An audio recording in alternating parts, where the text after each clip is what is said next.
You, John Fitzgerald Kennedy, do solemnly swear. I, John Fitzgerald Kennedy, do solemnly swear. That you will faithfully execute the office of President of the United States. That I will faithfully execute the office of President of the United States. And will, to the best of your ability. And will, to the best of my ability. Preserve, protect, and defend the Constitution of the United States. Preserve, protect, and defend the Constitution of the United States. So help you God. So help me God.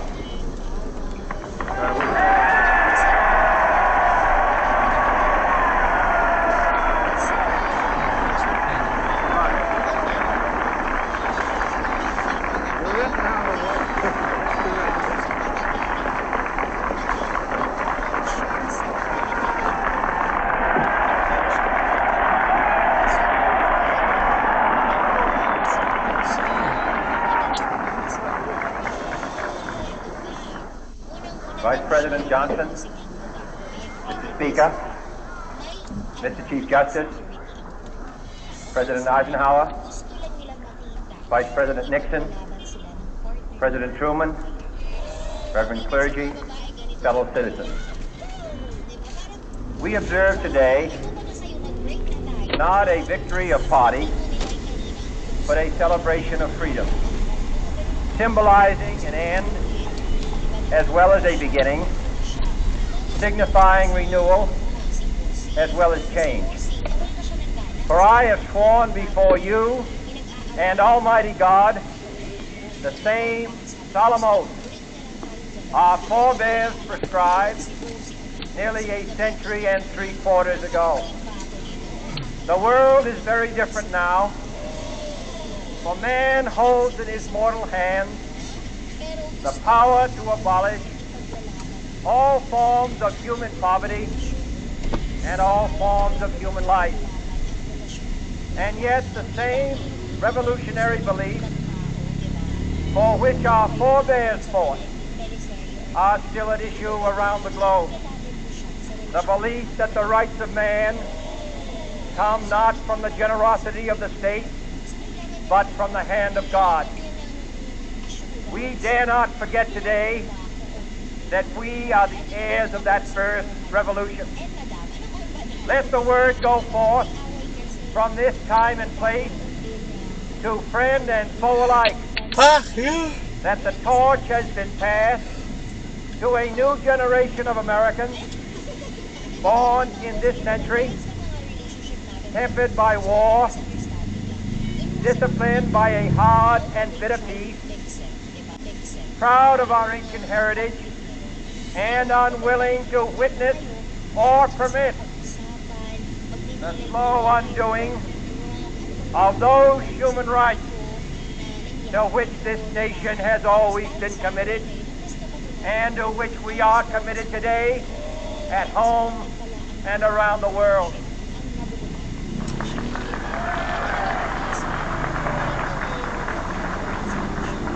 Let every nation know, whether it wishes us well or ill, that we shall pay any price, bear any burden, meet any hardship, support any friend, oppose any foe, to assure the survival and the success of liberty.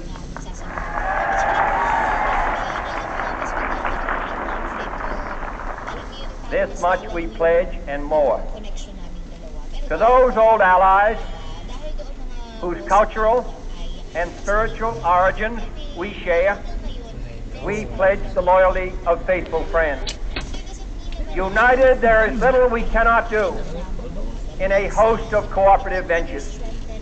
Divided, there is little we can do, for we dare not meet a powerful challenge at odds and split asunder. To those new states whom we welcome to the ranks of the free, we pledge our word that one form of colonial control shall not have passed away, merely to be replaced by a far more iron tyranny. We shall not always expect to find them supporting our view, but we shall always hope to find them strongly supporting their own freedom, and to remember that in the past, those who foolishly sought power by riding the back of the tiger ended up inside.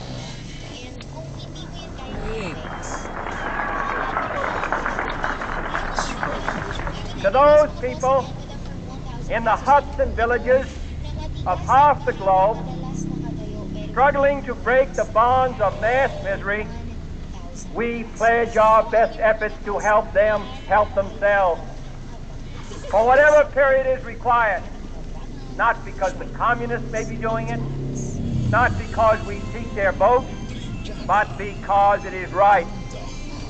If a free society cannot help the many who are poor, it cannot save the few who are rich.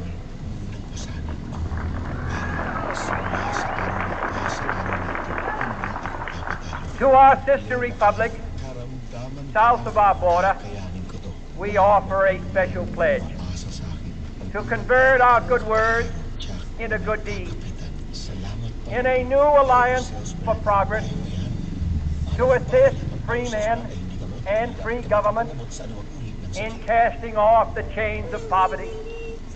But this peaceful revolution of hope cannot become the prey of hostile powers. Let all our neighbors know that we shall join with them to oppose aggression or subversion anywhere in the Americas. And let every other power know that this hemisphere intends to remain the master of its own house.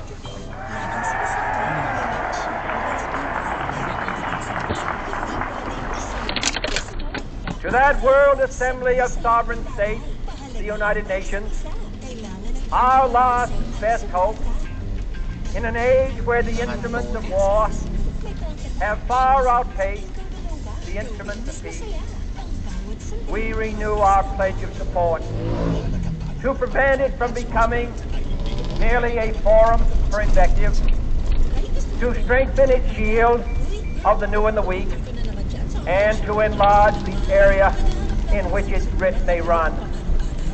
Finally, to those nations who would make themselves our adversary, we offer not a pledge, but a request that both sides begin anew the quest for peace. Before the dark powers of destruction, unleashed by science, engulf all humanity in planned or accidental self-destruction. We dare not tempt them with weakness, for only when our arms are sufficient beyond doubt can we be certain beyond doubt that they will never be employed. But neither can two great and powerful groups of nations take comfort from our present course, both sides overburdened by the cost of modern weapons, both rightly alarmed by the steady spread of the deadly atom, yet both racing to alter that uncertain balance of terror that stays the hand of mankind's final war. So let us begin anew, remembering on both sides that civility is not a sign of weakness, and sincerity is always subject to proof. Let us never negotiate out of fear, but let us never fear to negotiate.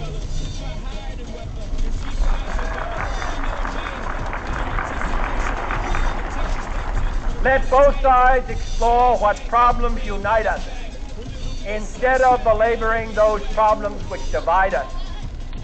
Let both sides, for the first time, formulate serious and precise proposals for the inspection and control of arms, and bring the absolute power to destroy other nations under the absolute control of all nations.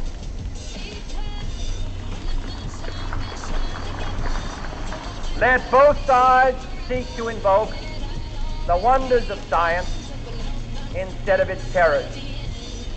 Together, let us explore the stars, conquer the desert, eradicate disease, tap the ocean depths, and encourage the arts and commerce. Let both sides unite to heed in all corners of the earth the command of Isaiah to undo the heavy burden and let the oppressed go free. And if a beachhead of cooperation may push back the jungle of suspicion, let both sides join in creating a new endeavor, not a new balance of power, but a new world of law, where the strong are just and the weak secure and the peace preserved. All this will not be finished in the first 100 days, nor will it be finished in the first 1,000 days, nor in the life of this administration, nor even perhaps in our lifetime on this planet. But let us begin.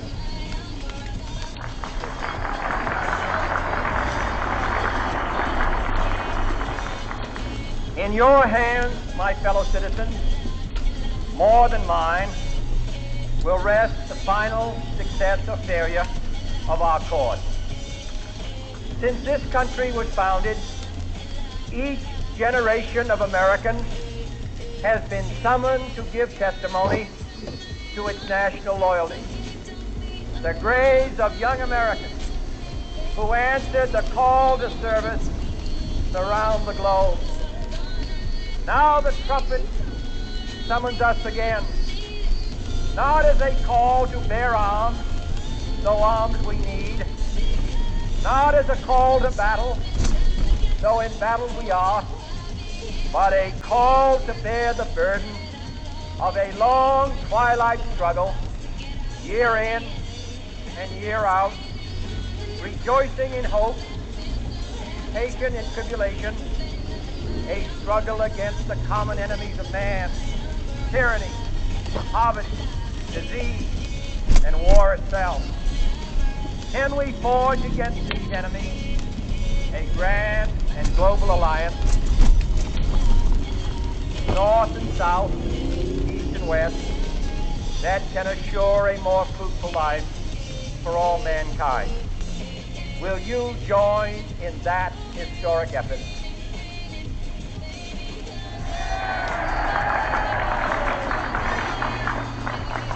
In the long history of the world, only a few generations have been granted the role of defending freedom in its hour of maximum danger. I do not shrink from this responsibility. I welcome it.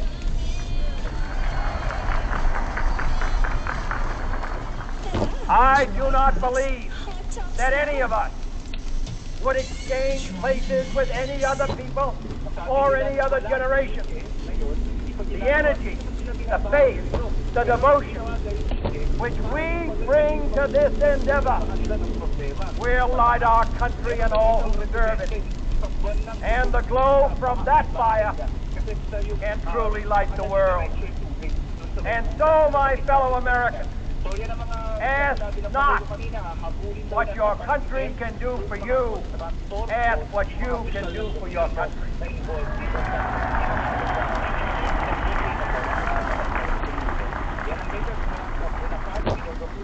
My fellow citizens of the world, ask not what America will do for you, but what together we can do for the freedom of man.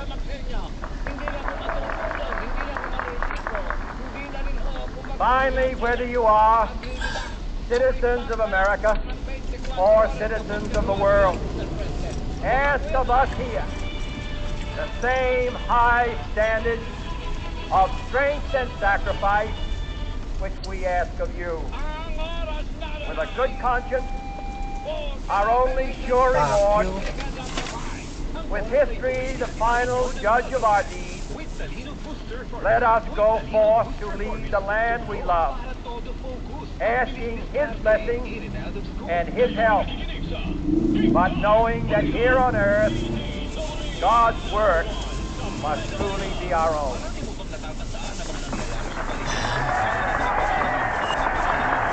Mga passwords o mga bagay-bagay na pinag-aaralan, ready good ka.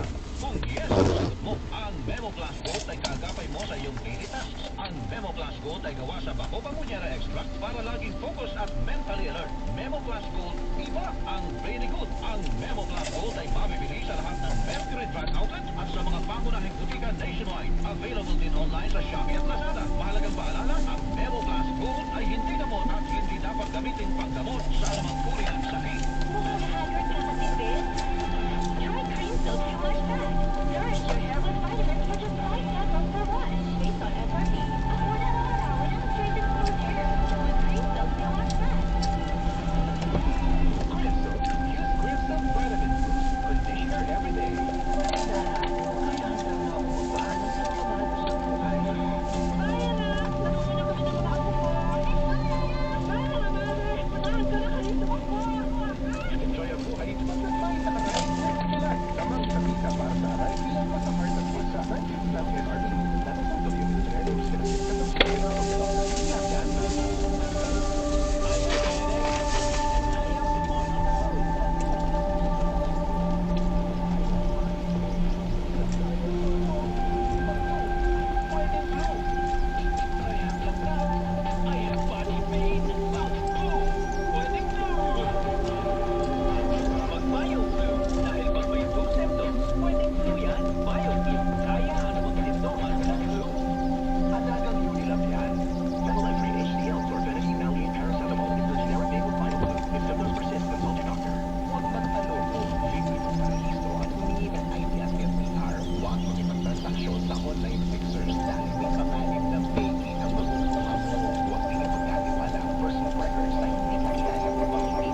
Nanindigan ng kampo ni Senador Robin Padilla na unfair ang mga lumalabas na ulat mula sa dalawang online news outlet na may kinalaman umano sa paggamit ng marijuana ng isa sa kanyang staff sa loob mismo ng Senado. Sa panayam ng Brigada News of Manila kay Attorney Rudolph Philip Jurado, ang Chief of Staff ni Senador Padilla, ay galit nitong taliwas at magkaiba ang laman ng incident report sa mga naiulat na balita. Anya wala namang nakasulat sa incident report na personal na saksihan ng sino mga opisyal ang actual na paggamit o pagkakaroon ng marijuana. Kapag nilabas sa report, hindi nangyari, iba nangyari, ang tanda, hindi natin, hindi ko yan yung pagawa, kausap ko siya. Ang dati ko, ikaw ba naman, ang narinig ko siya pa,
na siyang inalis na rin ay sa ating pag-ikot ay may isang kapansin-pansin na advertisement ang nananatili pang nakapalandra sa publiko.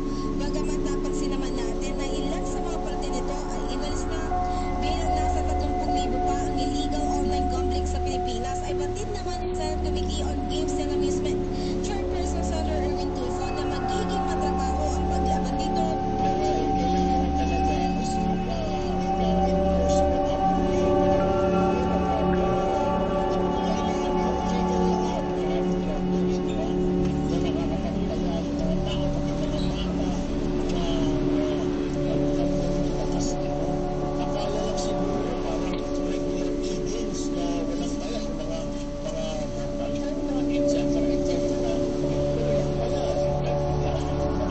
Maalala maliban sa online wallets, iimbitahan na rin ng senador ang isa sa mga illegal na gambling site na kung tawagin ay ang 1xBet dahil sa umano'y pagpapastos nito sa gobyerno sa pamamagitan ng kanilang lantarang pagpopromote ng online sugal kahit hindi nga sila nagbabayad ng buwis.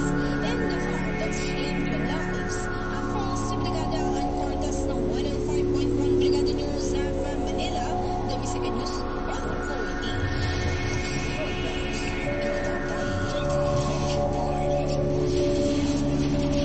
May advisory na po ang e-wallet na GCash sa kanilang mga users. Natatanggal na ang online gambling platform sa kanilang application. Kaso nito ng deadline ng Bangko Sentral ng Pilipinas ay 48 hours sa mga e-wallets. Sa GCash, makikita hanggang alas 8 ng gabi. Bukas po yan, Agosto 16, na lang ang access para rito. Sa mga parokyano naman, pinalalahanan silang i-withdraw na ang kanilang mga pera na naka-cash in sa sugal. Bago ito muna na rin naglabas ng statement kahapon, ang isa pang e-wallet na Maya at sinabing handa rin silang tumaima sa kautusan ng BSP.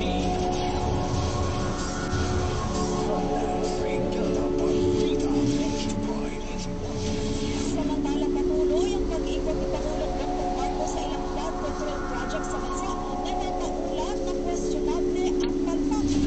Kanina tanghali pinisita ng Pangulo ang isang barangay sa Kalupit, Bulacan na lubog dahil sa baha. Ayon po si Brigada Maricar Saban, ibrigada mo. Pinagpapaliwanag ni Pangulong Ferdinand Marcos Jr. at sa Timothy Construction Corporation na dahil sa palpak naman ang flood control project sa isang barangay sa Kalupit, Bulacan. Ayon sa Pangulo, questionable ang kalidad ng flood control protection na ginawa ng kumpanya sa lugar dahil nalulubog pa rin sa baha ang barangay kapag maulan at may bagyo. Kaninang tanghali, nag-inspeksyon ang Pangulo sa river protection structure sa barangay Bunusan kung saan nagdala pa siya ng scuba divers para siyasatin ang ilalim ng concretong slope protection. Nadiskubre na natapunan ng kapal na seal ang mga pader sa ilalim kaya hindi matukoy kung may natitira pang sheet piles. Natapasan din na nakaiwalay na ang beam sa anumang sheet piles board at may puno sa pagitan ng dalawa na dapat ay magkadikit upang matiyak ang tibay ng struktura. Sa ambush interview, halata ang pagdidismaya ng presidente sa estado ng proyekto lalo't kumpitan na umano ang report sa kanila.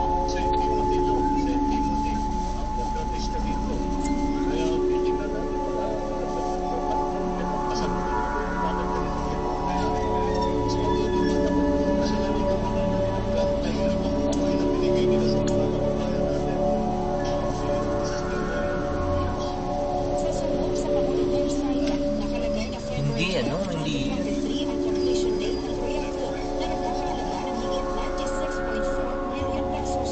Kaya gusto ng punong ehekutibo na panagutin at masagot ng St. Timothy kung bakit palpak ang kanilang proyekto.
Minority Leader Marcelino Libangan sa harap ng isyu sa mga balpak na flood control projects na nautat matapos ang pananalasa ng mga nagdaang bagyo at pinaigting na hangin habagat. Ayon kay Libangan, maaaring bigyan ng Kongreso si Pangulong Marcos ng emergency powers upang masolusyonan ang bureaucratic delays at legal na balakid sa implementasyon ng programa. Sa pamamagitan ng nito, mapapabilis ang procurement process, right-of-way acquisition at relocation ng mga apektadong pamilya. Hinimok din ni Libangan ang Pangulo na mag-convene ng National Public-Private Flood Control Summit. Ito yung upang mapagsama-sama ang mga eksperto, resources at teknolohiya na magiging daan para sa pagbuo ng Presidential Task Force on Flood Control. Dagdag pa ng leader ng minorya, dapat pagsumikapan ito ng gobyerno, lalo't kapailanganin ang police powers sa paglilinis ng illegal na mga struktura, pagkakagawa ng zoning laws at pagkatakpan ng mahalagang daluyan ng tubig.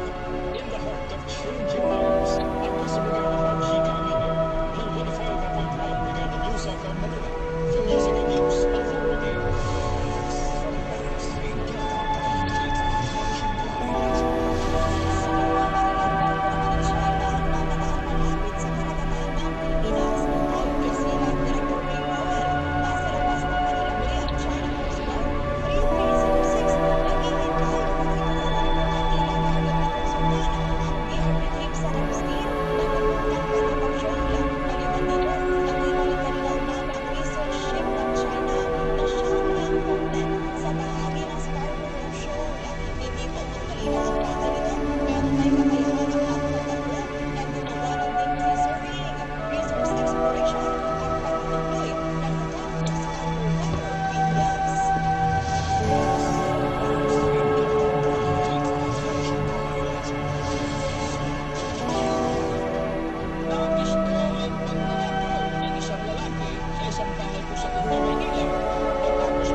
Inaresto siya nitong August 10 sa bisa ng warrant of arrest sa kasong murder at frustrated murder.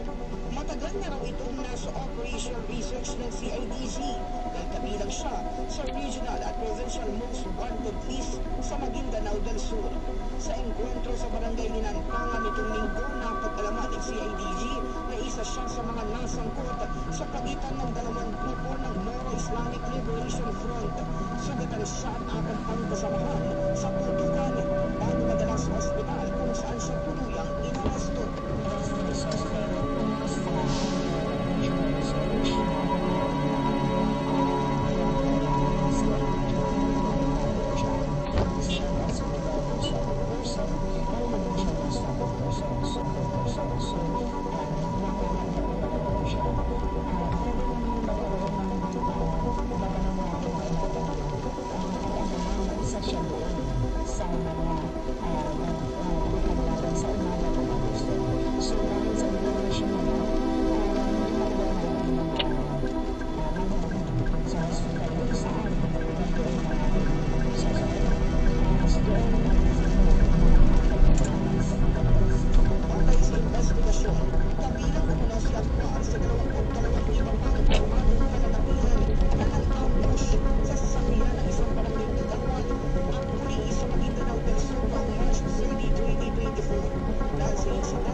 Okay, go!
Ganun.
snacks, hot dogs, ang hot. Tara, drive, Max.